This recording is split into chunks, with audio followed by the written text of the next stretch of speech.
அனைவருக்கும் வணக்கம். நாம இன்னைக்கு என்ன பார்க்க போறோம் அப்படின்னா, திருச்செந்தூர் கோவில் வளாகம் முழுவதும் தண்ணீர் நிரம்பி இருக்கக்கூடிய காட்சி அப்படிங்கிறது ரொம்பவே பரபரப்பாக இருக்கக்கூடியதா இருக்கு. நாம இப்போ பார்த்துட்டு இருக்கக்கூடிய இந்த வீடியோ காட்சி திருச்செந்தூர் கோவில் வளாகம் முழுவதும் நிறைய தண்ணீர் மழை வெள்ளம் நிரம்பி இருக்கக்கூடியது தான் நம்ம பார்க்குறோம்.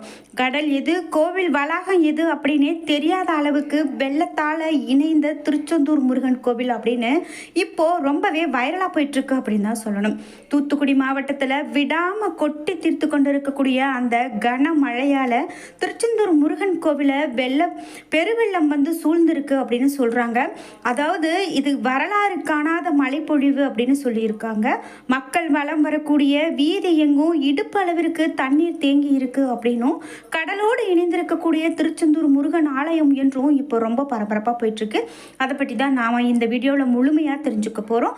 உங்களுக்கு திருச்செந்தூர் சுப்பிரமணியர் பிடிக்கும் அப்படின்னா, உங்களுக்கு என்ன பெயர் கொண்டு அவரை பிடிக்குமோ கீழே கமெண்ட் பாக்ஸில் முருகனுக்கு அரோகரா, கந்தனுக்கு அரோகரா அல்லது உங்களுக்கு பிடித்த முருகனுடைய பெயருக்கு அரோகரா என்று கீழே கமெண்ட் பாக்ஸில் தெரிவிச்சுட்டு வீடியோக்கு ஒரு லைக் பண்ணிடுங்க.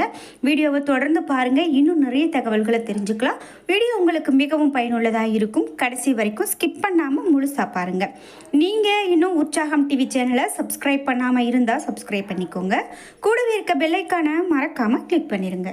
வாங்க வீடியோக்குள்ளே போகலாம். கருங்காலி மலையை ஒரிஜினலாக இருக்கக்கூடிய பட்சத்தில் நமக்கு அது மிகப்பெரிய நன்மையை கொடுக்கும் அப்படின்னு சொல்கிறாங்க. அப்படிப்பட்ட மாலையை நீங்களும் அணிந்து கொள்ளணும் அப்படின்னா ஸ்க்ரீனில் தெரிகிற இந்த வாட்ஸ்அப் நம்பருக்கு தொடர்பு கொள்ளுங்கள். திருச்செந்தூர் மற்றும் அதை சுற்றி இருக்கக்கூடிய சுற்று வட்டார பகுதிகளில் தொடர்ந்து கனமழை பெய்து வருகிறது அப்படின்னு சொல்லலாம். இதனால் பொதுமக்களுடைய இயல்பு வாழ்க்கை கூட பாதிக்கப்பட்டிருக்கு. கடந்த 24 மணி நேரத்தில் 69 சென்டிமீட்டருக்கும் மேலே மழை பதிவாகி உள்ளது அப்படின்னு சென்னை வானிலை ஆய்வு மையம் வெளியிட்டிருக்காங்க. அது மட்டும் இல்லாமல் இந்த விடாது பெய்து வரக்கூடிய கனமழையால் திருச்செந்தூர் மற்றும் அதனுடைய சுற்றுவட்டார பகுதிகளான குலசேகரன்பட்டி, காயல்பட்டினம், ஆறுமுகநேரி, கல்லாமூழி, ஆலந்தலை, பரமன்குறிச்சி உள்ளிட்ட பல்வேறு பகுதிகளிலையும் நேற்று இரவு முதல் அதிகாலை வரை தொடர்ந்து கனமழை பெய்து வந்தது. இதில் காயல்பட்டினத்தில் 95 சென்டிமீட்டர் மழையும், திருச்செந்தூரில் 69 சென்டிமீட்டருக்கு மேலேயும் மழை பொழிவு அதிகமாக பதிவாகி இருக்கிறது அப்படின்னு சொல்கிறாங்க. பொதுவாகவே திருச்செந்தூர் முருகன் பெருமான் கோவில் அப்படின்னு பார்க்கும்போது இது 2ஆம் படை வீடு. மற்ற மலை கோவில்களை காட்டிலும் தனி சிறப்போடு கடலோடு இணைந்த முருகப்பெருமானின் அறுபடை வீடு அப்படிங்கிற மாபெரும் சிறப்பை பெற்ற கோவில் அப்படின்னு சொல்லலாம். பொதுவாக முருகப்பெருமான் அப்படின்னு சொல்லும்போது சுனாமியே தடுத்து நிறுத்தினார் அப்படின்னு சொல்லுவாங்க. ஏன் அப்படின்னா, சுனாமி வெள்ளம் எங்கும் வந்தபோது இந்த திருச்செந்தூர் கோவிலை மட்டும் நெருங்கவில்லை அப்படின்னு ஒரு கருத்து இருக்கு. அந்த வகையில் இந்த கடலை காத்த கந்தன் அப்படின்னு முருகப்பெருமானுக்கு மற்றொரு பெயர் கூட சொல்லலாம். அப்படி இருக்கக்கூடிய இந்த நிலையில அந்த முருகனையே சூழ்ந்த இந்த மழை வெள்ளம் அப்படின்னு சொல்லக்கூடிய அளவுக்கு இந்த கொட்டி தீர்த்திருக்கிறது இந்த மழை வெள்ளம். சாதாரண நாட்களாகட்டும் அல்லது வருடம் முழுவதும் மக்கள், ஆயிரக்கணக்கான மக்கள் இங்கு வந்து போகக்கூடிய ஒரு கோவிலா இந்த கோவில் இருக்கு. அந்த நிலையில பக்தர்கள் ரொம்பவே ஒரு கஷ்டத்திற்கு உள்ளாகி இருக்காங்க இந்த மழை பொழிவால அப்படின்னு தான் சொல்லணும். திருச்செந்தூர் எங்கும் வெள்ளக்காடா காட்சி அளிக்கிறது அப்படிங்கிறது தான் உண்மை. கோவிலுக்குள்ள முழங்கால் அளவுக்கு தண்ணீர் தேங்கி இருக்கிறது என்று சொல்றாங்க. கடலும் கோவிலும் ஒன்றாக காட்சியளிக்கக்கூடியதாக இருக்கு. கோவிலை சுற்றி மக்கள் வலம் வரக்கூடிய தேரோட்டம் வீதி எங்கும் தண்ணீர் மயமாக இங்கு காட்சியளிக்கிறது என்று சொன்னால் அது மிகையாகாது. கோவிலை சுற்றி கட்டப்பட்டு சுற்றுச்சுவரையும் தாண்டி, அந்த கட்டப்பட்டிருக்கக்கூடிய சுற்றுச்சுவரையும் தாண்டி வந்து இந்த வெள்ள நீர் கரை புரண்டு ஓடி கடலில் கலந்து வரக்கூடிய அந்த வீடியோ காட்சிகள் தான் தற்போது சமூக வலைதளங்களில் ரொம்பவே அதிகமாக பகிரப்பட்டு வந்திருக்கு அப்படின்னே சொல்லலாம். இதனால கோவிலுக்கு சுவாமி தரிசனம் செய்ய வந்த பக்தர்கள் கடும் சிரமத்திற்கு ஆளாகி இருக்காங்க. கோவிலுக்கு யாரும் இப்போதைக்கு வர வேண்டாம் என்று வேண்டுகோளும் விடுக்கப்பட்டிருக்கு. இது மட்டும் இல்லாமல் நாளிக்கிணறு பகுதியிலும் பெரும் வெள்ளம் கரை புரண்டு ஓடுகிறது அப்படின்னு தான் சொல்லணும். அடுத்த 24 மணி நேரத்திற்கு அதி கனமழை எச்சரிக்கை விடுக்கப்பட்டிருக்கிறதால மக்கள் பாதுகாப்பாக இருக்க அறிவுறுத்தப்பட்டிருக்காங்க. நிறைய எச்சரிக்கையும் திருச்செந்தூர் கோவில் பற்றி தற்போது விடப்பட்டிருக்கிறதால பக்தர்கள் ரொம்பவே ஒரு கவனமாக இருக்கணும் அப்படின்னும், இப்போதைக்கு யாரும் தரிசனத்திற்காக கோவிலுக்கு வர வேண்டாம் அப்படின்னும், தற்போது வந்த பக்தர்களும் கூட தங்களை காத்துக்கொள்ள எச்சரிக்கை நடவடிக்கைகளை எடுத்து எடுத்துக்கொண்டு பாதுகாப்பாக இருக்கணும் அப்படின்னு ஒரு அறிக்கை விடப்பட்டிருக்கு. நீங்கள் திருச்செந்தூரை சேர்ந்தவங்க அப்படின்னா உங்களுடைய கருத்துக்களை மறக்காமல் கமெண்ட் பாக்ஸில் சொல்லுங்கள். மறக்காமல் திருச்செந்தூர் முருகனுக்கு அரோகரா என்றும் சுப்பிரமணியருக்கு அரோகரா என்ற வாசகங்களையும் கீழே கமெண்ட் பாக்ஸில் பதிவிடுங்க. கடந்த 2004ஆம் ஆண்டு டிசம்பர் மாதம் சுனாமி தாக்கிய போது திருச்செந்தூர் கடல் உள்வாங்கியது அப்படின்னு சொல்கிறாங்க. அதாவது சுனாமி அப்படிங்கிறது கடலில் இருக்கக்கூடிய நீர் கூட மேல் எழும்பி முன்னோக்கி வரக்கூடிய ஒரு வகையில் இருக்கும். ஆனால் இந்த திருச்செந்தூர் கோவில் கடல் அப்படின்னு பார்க்கும்போது கடல் உள்வாங்கியது அப்படின்னு ஒரு அதிசயமான தகவலையும் சொல்கிறாங்க. கோவிலுக்கு எந்த பாதிப்பும் ஏற்படுத்தவில்லை அப்படின்னும், இதனால தான் திருச்செந்தூர் கோவிலை அந்த சுனாமி நெருங்கலை அப்படின்னு ஒரு கருத்து இருக்குது. சுனாமியிலிருந்து காத்த சுப்பிரமணியர் என்றும் நிறைய விஷயங்கள் சொல்லுவாங்க.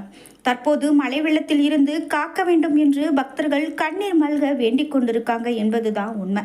பக்தர்கள் தங்களுடைய முருகனை வேண்டி வணங்கி கொண்டிருக்காங்க அப்படின்னு கூட சொல்லலாம்.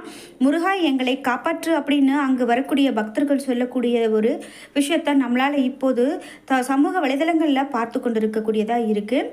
இப்போது ரொம்பவே பரபரப்பாக இருக்குது. அங்கே இருக்கக்கூடிய பக்தர்கள், அங்கே இருக்கக்கூடிய மக்கள் என்ன செய்கிறாங்களோ அப்படின்னு ரொம்பவே அச்சத்தில் இருக்காங்க அப்படின்னு தான் சொல்லணும். உண்மையில் சொல்ல வேண்டும் அப்படின்னா சென்னையை விட இந்த வெள்ளப்பெருக்கு ரொம்ப அதிகமாக இருக்குது அப்படின்னும், தூத்துக்குடி மாவட்டத்தில் மழை கொட்டி தீர்த்து கொண்டு இருக்கிறது என்றும் சென்னை ஆய்வறிக்கை மூலமாக சொல்கிறாங்க. குமரிக்கடலில் வளிமண்டல மேலடுக்கு சுழற்சி நிலவி வருது.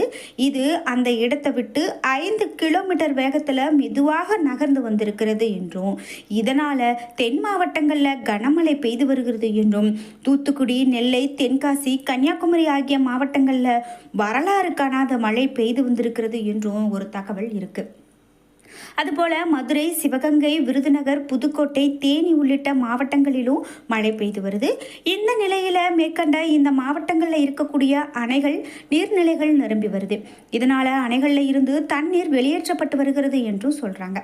மேலும் சில கண்மாய்கள், ஓடைகள் உடைந்து விட்டன என்றும், தண்ணீர் வெளியேறக்கூடிய கால்வாய்களும் சாதாரண மழைக்கு தான் தண்ணீரை வெளியேற்றும் என்றும், தற்போது பெய்யக்கூடிய பேய் மழையால் ஏற்படக்கூடிய இந்த வெள்ளத்தை வெளியேற்றக்கூடிய திறன் அந்த சிறிய கால்வாய்களுக்கு இல்லை எனவும் உள்ளூர் மக்கள் குறிப்பாக சொல்கிறாங்க.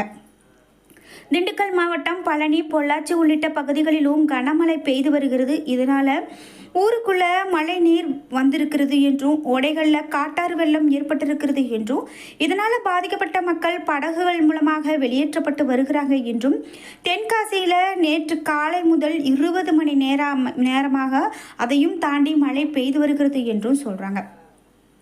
இது மட்டும் இல்லாமல் குற்றால அருவிகளில் வெள்ளப்பெருக்கு ஏற்பட்டு அங்கு சுற்றுலா பயணிகளுக்கு அனுமதி மறுக்கப்பட்டிருக்கு.